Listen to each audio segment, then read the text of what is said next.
As you know, the Nintendo Direct came out a couple of days ago, and they came up with a concept called virtual game cards.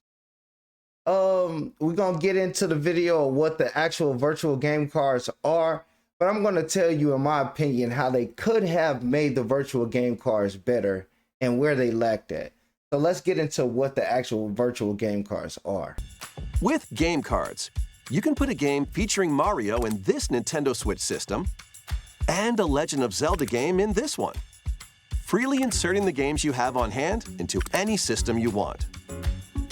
But what if digital games could be as flexible and convenient as game cards? Well, here's what we came up with. Introducing the virtual game card.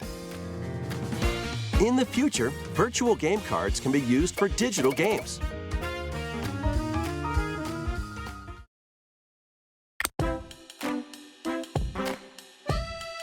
When purchasing the digital version of a game, it will be loaded onto your system as a virtual game card, allowing you to play that title.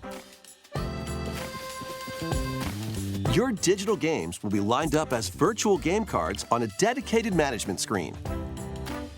So far, they seem pretty cool. You buy a digital game and it loads as a virtual game card into its own game capture card location on your device. Here, you can load and eject your virtual game cards and manage which games you can play on your system.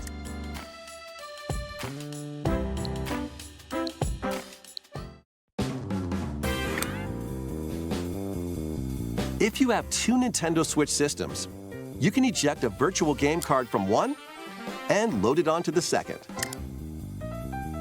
Now you can play this game on the second system wherever and whenever you want, just as if you had inserted a physical game card. With virtual game cards, you can freely load and arrange which games you play on up to two systems. Local communication with your second system is required, but only the first time. So you can even, if you have two systems, you can even transfer the games between both systems. All you need is internet connection, and you can go ahead and transfer.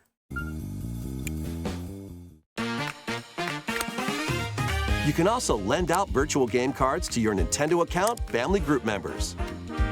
Connect to your family group member system via local wireless when you want to lend a game.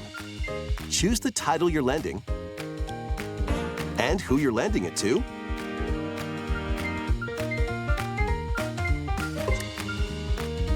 And you're done. They can now play on their own system. You can only lend one game at a time to a particular person. Games can be lent out for 2 weeks. So this is where I have a problem with the virtual game cards.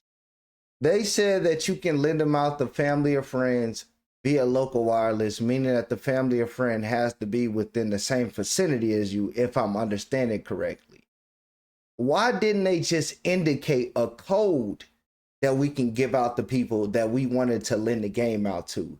Let's say that I wanted to give Super Mario Odyssey to my little brother, and I wanted to lend it out to him for the 2 weeks.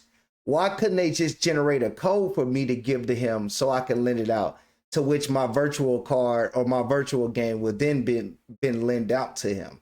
I feel like that's where they could have made this concept way better, and it would have attracted way more people to it. After which they will automatically return to you, making digital games even easier to use. Virtual game card.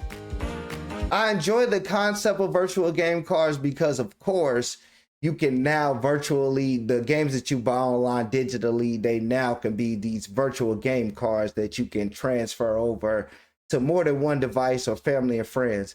But as I stated, they could have made this concept better by just simply indicating the code or generating the code that we can give to people that we wanted to lend out these games to for a week or two. What are your thoughts on the virtual game cards and how they could have made this concept better? Or do you think this concept is a good concept?